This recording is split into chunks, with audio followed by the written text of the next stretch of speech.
ano to partner ha? Senate President Juan Miguel Zubiri has expressed his readiness to risk his post in the upper chamber if Kung si Senate President Juan Miguel Zubiri ang tatanungin, handa siya magbitiw bilang Senate President kung lulusot ang political provision sa umuusbong ngayon na pag-amyenda sa economic provision ng saligang batas. Ayon kay Zubiri, hindi nila papasingitin sa Senado ang ganitong uri ng mga hakbang. At kung ganito ang mga galawan, siya mismo ang magbibitiw. there is a move to push for amendments to the Constitution other than economic provisions. Ano siya? Mag-aalis siya sa kanyang posisyon? Handa siyang bumaba. Kung hindi economic provisions lang? Yun ang sinabi niya, partner, oh. Mukhang kailangan mo nang umalis. Sa akin ang partner, di ba? He should read between the lines. Dapat marunong siyang umamoy. Baka masyado siyang naive. Baka may problema yung pang-amoy, partner. Oo. Actually, sa akin ganito baka sobrang bait kasi ni Senate President Zubiri. To the point na parang konting salita sa kanya, baka masyado niyang pinaniniwalaan dahil sobrang siyang bait. Diba? Unang-una yan, partner. Bakit ko sinasabing sobrang siyang bait? Diba? Ang dami nang tumutuligsa sa mga senador niya. Diba? Dami nang tumutuligsa, ang ingay, grandstanding, may nagmumura, may lumuluhod. Wala siyang ginawa sa ethics. Diba? Doon pa lang malalaman na natin kung ano bang klaseng leader siya. Kaya nga sabi ko, baka sobra siyang bait. Baka sa sobra niyang bait, di nga siya dapat maging Senate President. Diba? Kasi dapat pag Senate President, dapat may ngipin ka kahit papano At kaya mong manduhan yung mga tao mo. Dito, wala. Ang dami nang tumutuligsa. Ang dami nang pumupuna. Yes. Sa mga senador niya, siya paki. Oo. Diba? Ang isa lang nakita kong umalma siya, pero hindi pa nga diretsuhan, partner. Nung bigla siyang pumasok sa isang hearing tungkol dun sa sinabi ni Senator Robin Padilla, tungkol sa chopper na umiikot-ikot at parang ayaw niya ng gano'n kasi galing US. Diba? Yung chopper na yun is from US, diba? So doon siya medyo umalma. Sabi niya, all kinds of assistance are welcome. Oo. Diba? Para sa Pilipinas. So doon lang siya umalma. Pero hindi nga direct yun Pero sabi ka natin, pero yung ibang issue na hanggang ngayon ay nangyayari pa rin, ang murahan at insultuhan sa loob ng hearing, pero wala. Ethics Committee, wala No. Pero talaga, itong partner itong binitawan niyang salita kanina na handa niyang isaalang-alang yung kanyang posisyon, yung kanyang leadership bilang Senate President, talagang partner, ito'y isang mabigat at matapang na statement mula kay Senate President Zubiri. Kasi parang ang nakikita niya ngayon, mukhang naapektuhan na partner ang tiwala ng tao dito nga sa usapin ng charter change. No. Ang amendments ng ating Constitution. Partner, bago siya tumalon sa issue kung economic provisions lang ang babaguhin, tutukan niyang mabuti muna. Tumatalon na kasi siya yung People's Initiative na sinusulong. Baka makaalpas yan. Tapos ang focus niya sa economic provisions, thinking Constituent Assembly mangyayari. When in fact, sabi nga natin, ano ba ang sabi, di ba? Hindi itutuloy. Ito yung basa ko sa sagot sa kwento niya, sa press con niya, ang nakikita ko na sagot ni House Speaker, hindi matutuloy ang People's Initiative provided na nga economic provisions lang. Diba? Okay sila sa economic provisions lang. Diba? Pero hindi categorically sinasabi ni House Speaker na patay na ang People's Initiative. Oo. Dapat niyang madinig. 'Di ba? Hindi pwedeng kamayan lang. 'Di ba? Magtitiwala ba tayo sa kamayan lang? Maraming masyadong naniniwala sa kamayan lang, yung pala at sa likod ng kamay naka-cross. So, di ko naman sinasabing gano'n si speaker, ha? Pero dapat alerto sila. Kasi partner, di ba pinag-usapan natin kagabi? Sabi ko, nga, may decision yung Supreme Court. Sinasabi nga ni Tal-Attack, yung Santiago versus Comelec. Okay yun, sabi ko, may edge tayo. May edge tayo talaga. May edge pala, yung pwedeng,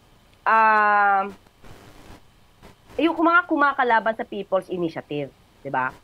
Pero partner, tandaan natin, sabi ko, pwedeng magbago ang ihip ng hangin. Bakit?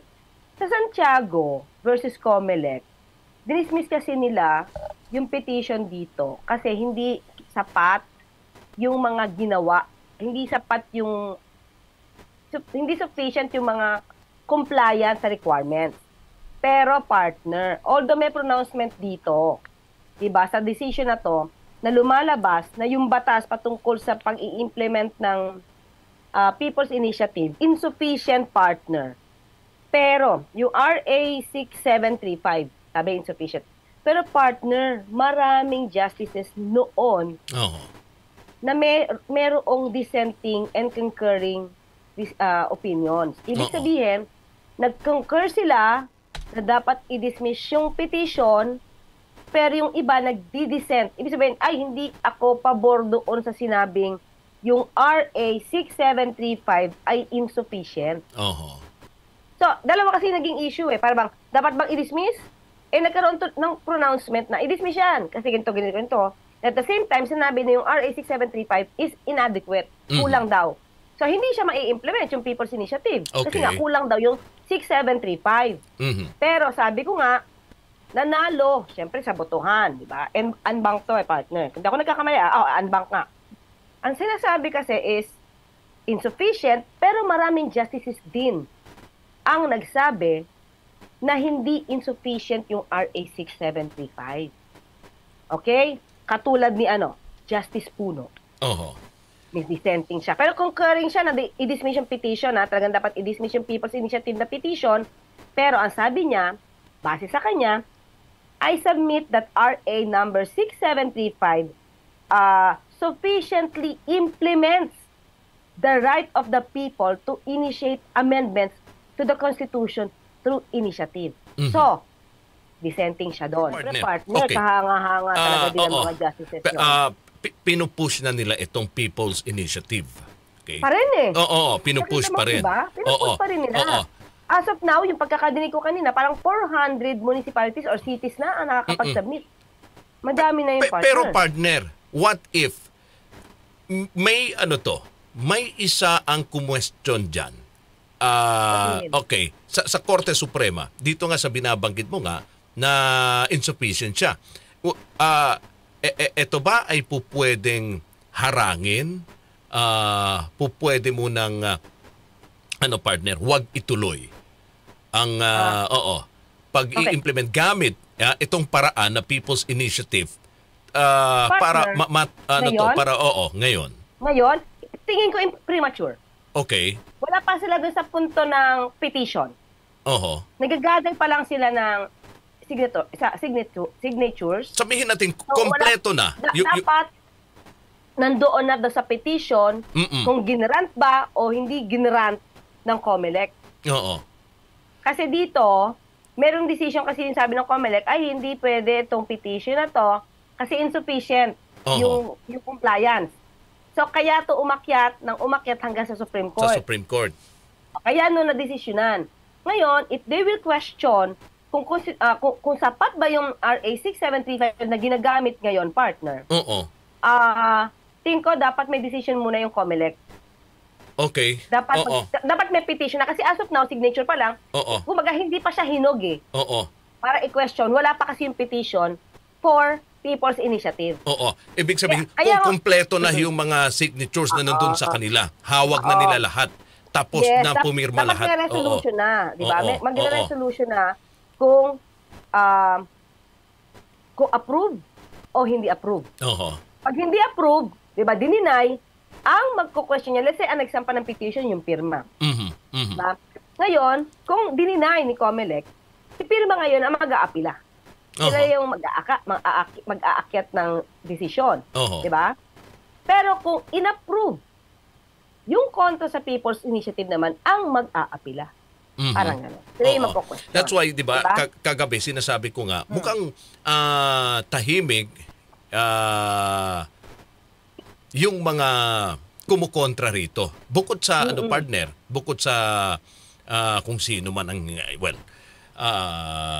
ayaw rito. Wala pa tayong naririnig, 'di ba, ng mga grupo o sectoral representative o kung anumang mga grupo partner na kanilang ine-express, 'di ba, yung kanilang pag-o-oppose sa legal na paraan, 'di ba? Kasi wala pang ginagawang aksyon kasi premature pa. Yun nga, yung sinasabi mo, premature pa. Pero ang sabi ko nga sa akin lang, partner, hindi dapat muna mag-dwell sa akin, 'di ba? Okay na, napag-usapan na. Na dapat na economic provisions lang. Pero dapat, partner, ang tutukan talaga ng Senado yung kinikilos.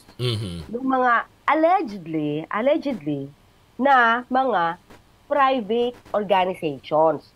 Kuno. 'Di ba? Pero sabi nga nila, hindi naman daw nakikialam ang Kamara dyan. 'Di ba, partner? Yan. Tapos, ito pa nga, di ba sinabi ko nga kagabi sa'yo, partner? Yes, oo. Si Congressman Tulfo, Erwin Tulfo, hindi nga daw, wala daw siyang alam kung si Speaker ang nangunguna dito. Wala daw siyang alam. Ay, kung baga hindi, actually dinanay niya di ba sabi ko mukhang hindi naman siya kasama sa lutuan. Pero di ba madalas na siyang kasama? Lagi siyang sumasama-sama, lagi siya nakabuntot sa ibang mga affairs. So parang imposible naman di niya nadidinig yan. Di ba?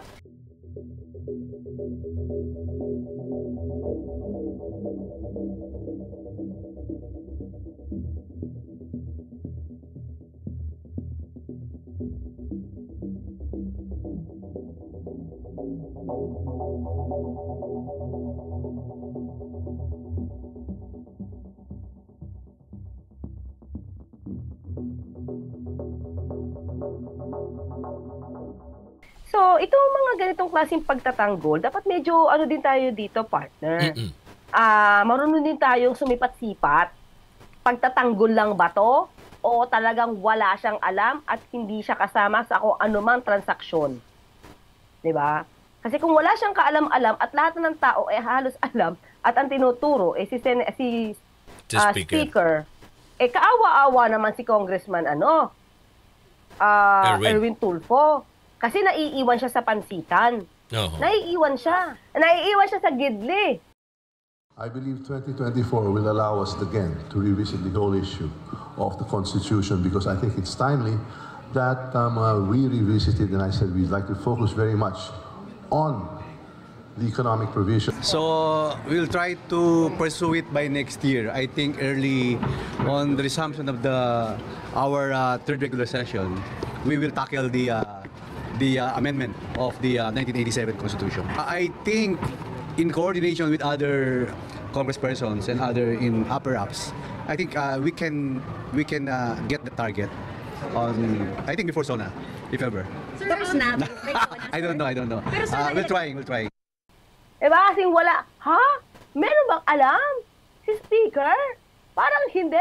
We had to talk to Speaker Martin Romualdez so to help us coordinate with all of the congressmen. He said it's okay and he is willing to help us. Tapos lahat na iba, 'di ba? Ang dami nga natatanggap na text ni Senator Amy galing sa staff ni Speaker. Tapos sabihin mo walang alam, ano to? People's Initiative na mga staff lang ni Speaker? Ganon, voluntaryo?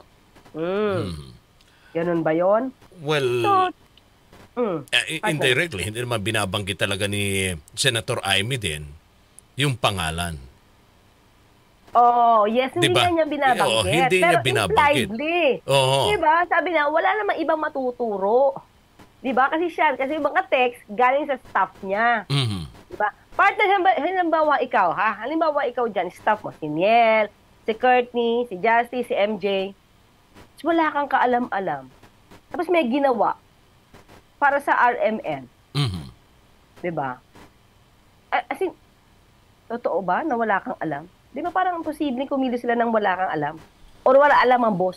Oo. Ganun lang yun. Common sense. Oo, Di ba? oo. Well, Yun, partner. oo. Sinasabi nga niya rito, partner, I shall risk my leadership on that. No other motives whatsoever. President Ferdinand Marcos' suggestion, Zubiri initiated the new Chacha bid in the Senate by filing a resolution proposing amendments to a specific provision of the 1987 Constitution. Well, Senator Lito Lapid has relied behind the Senate's move despite questions raised by opposition senators Aquilino Coco Pimentel and Risa Ontiveros against the new Chacha bid. Ontiveros wants a review of Philippines' political links with China. Ontiveros, okay. In a statement, Teka lang. Ano ibig sabihin? Ito nangyayari? yes, Melissa? Oo. She wants a review. Yung Philippines political links with China. In a statement, Lapid understood the crucial role of the upper chamber in a Chacha discussion. We are elected by the whole country to present a perspective that is different but complementary to that of the House Representatives. So, ano ibig sabihin? Mhm.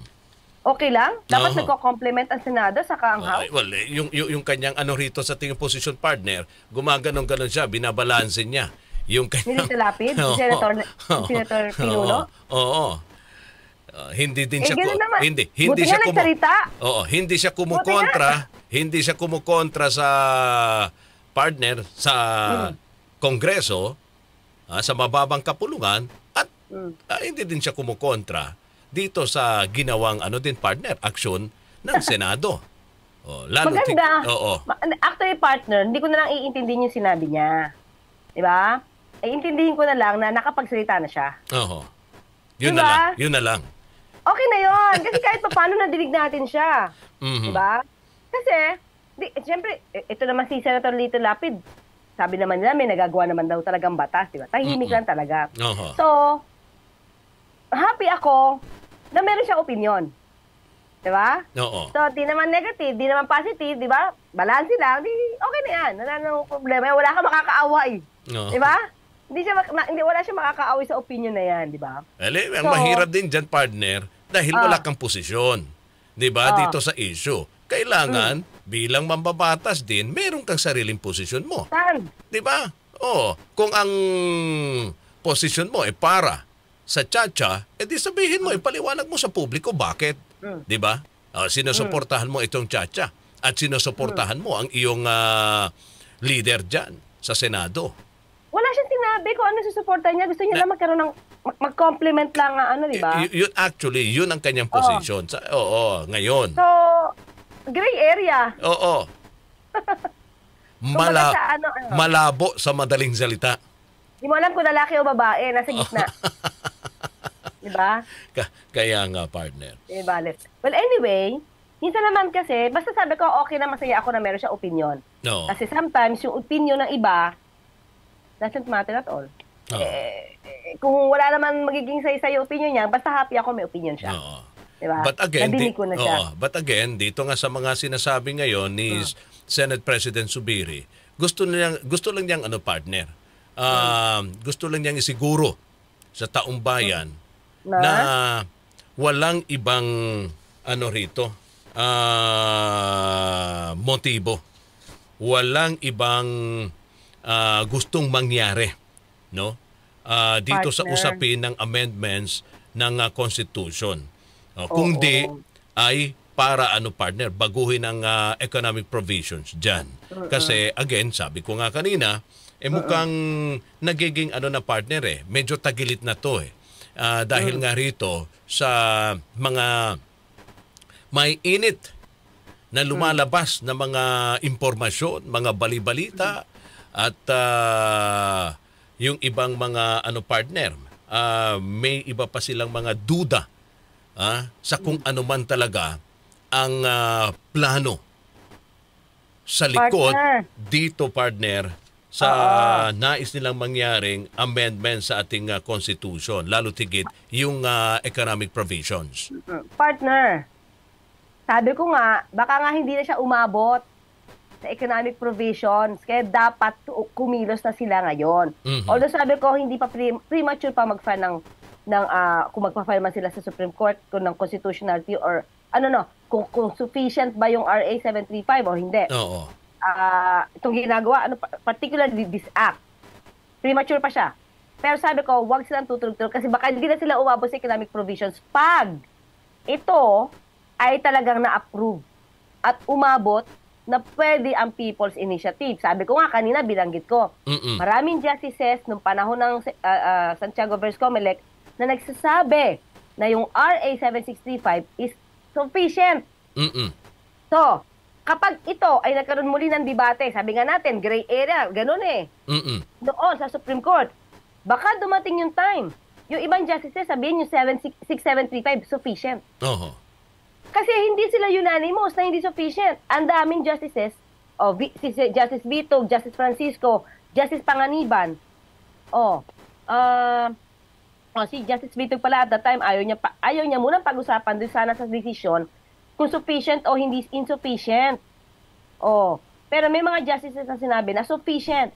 So, kung magkakaroon tayo ng mga justices na same ang thinking, same ang wavelength, di ba? Tapos mas maraming sumang-ayon na sufficient pala yung RA 6735. Di magtutuloy-tuloy ngayon si People's Initiative. Tapos naiwan sa pansitan ang Senado. So, kaya sabi ko, hindi na aabot dun sa issue ng economic provisions lang. Kasi baka matuloy, if ever, yung magkaroon ng unicameral. So one of our advocacies is to form a unicameral legislative body, meaning to say there will only be one Congress. Because as you see, what's been happening to our country is that it's like a company with two boards of directors. Because of this, there is always deadlock, delay in decision making, and hindi maganda ito. Diba? Kung ito ay mangyayari. Diba? Kung mangyayari. Well. Think ahead. Dapat they have to think ahead. Hindi pwedeng ito lang tayo. May magagawa pa ba? May magagawa pa ba ang Senado dyan kung sakasakali, partner? Mukhang wala na. Imbestigahan na nga nila, partner. Tama si Senator Aimee pa. Imbestigahan nila kung saan nagagamit yung pondo. Tandaan mo, hindi ko alam kung na-release na. Diba, ang daming pondo na idinagdag sa BICAM, especially yung mga ayuda, partner, paimbestigahan nila yan. Bakit? Dahil, di ba, sabi, sangkot daw ang DSWD and DILG. Marami sa mga kayubi natin, di ba, may mga nagpapapirma, sabi, ayuda. Tapos may taga DSWD. So we have to investigate that matter. So with that, di ba, kung may ebidensya kayo, collect them, gather them. Para pag yan isinampa sa COMELEC, kompleto na kayo. Kaya wag yung isipin, dapat ang Senado, wag isipin na sa Constituent Assembly dahil mukhang hindi yun ang target. Dahil ang target talaga ng pirma na I think lang, may mga politikong behind this group. Dahil, di ko alam kung gaano ba kalaki ang pondo ng pirma para gumastos ng ganyan, So, di ba? Dapat ito masawata agad. Doon pa lang, mag-gather na nila para ma-question nila. Pag kaya nagsampa ng petition, dapat meron ng ebidensya, i-object agad. Ito. Ay, ang masaklab rito, partner, kasi dalawa lang ang kumukontra rito ngayon sa Senate. Di ba? Si Senator Ontiveros lang at si Senator Coco. But the rest of the senators, I don't think so, partner. I don't think so. Parang lahat ng lahat ng senador ayaw ng People's Initiative. Bakit? Kasi pag yan natuloy, mabubusulan sila pagdating sa amendments ng Constitution. I don't think they will prevail. They will not succeed. Sinabi na ng President, it's too divisive. So, They have to take the cue from the President. Tsaka, una-una, ano ba gusto nila? Tanggalin kami? Buwagin kami? Hindi naman kami papayag dahil mawawala na check and balance itong gobyerno ito. Pagka binuwag kami sa Kongreso. Pagka ginawa nila yung People's Initiative, wala na kaming control doon. No? Pagka tawag dito, they can do anything that they want. No? At dun sa kanilang sinabit na pinapipirma doon sa taong bayan na voting jointly, syempre we will not allow that to happen. So, ayaw sila doon. Diba? Definitely aalma yan. Kaya lang siguro, tahimik lang siya. Siguro lang, baka ang hindi lang umalma as of the moment, si Senator Lito Lapid, dahil, ano siya gray area, nasa gray area siya. Pero the rest, Senator Amy partner, definitely ayaw niya ng People's Initiative. Yes. Kasi unang-una, ayaw niya naman kay House Speaker. Diba? Una yan. Saka syempre, diba, Senator siya Tapos hindi niyo kami pagsasalitain pagdating sa botohan sa amendment. Oo. Tapos magiging unicameral na tandaan mo, partner, binitawang salita ng pirma. Through its head, si Noel Onyate. Unicameral ang tumbok nila. Kaya itong pinapapirmahan, ano lang yan, kumbaga, teaser lang yan, pang-start lang yan. Pag ito nag-start, aapoy talaga lahat yan. Talaga yan, babubukas lahat yan. Sasabog yan. Unicameral talaga. Hindi naman siya nagsinungaling na unicameral yung tambok niya. So doon pa lang, dapat malaman na ng Senado na mukha kayo naglulukuhan lang dyan. Sa usapan nyo, meeting-meeting kayo, kamay-kamay kayo. Lukuhan yan. Ayan, okay. Sige, partner. So hanggang bukas, magkita't magkarinigan tayo. Ako po sa Tony Claycas, nagpapaalala, huwag tulugan ang inyong karapatan. Alright, samahan natin uli bukas ang ating nag-iisang abogada ng bayan sa pagtalakay sa mga usapin, mga kasama. Siyempre, may pakialam ang taong bayan at nagbibigay din po ng serbisyong legal. Dito pa rin sa ating palatuntunan ang Usapang Batas.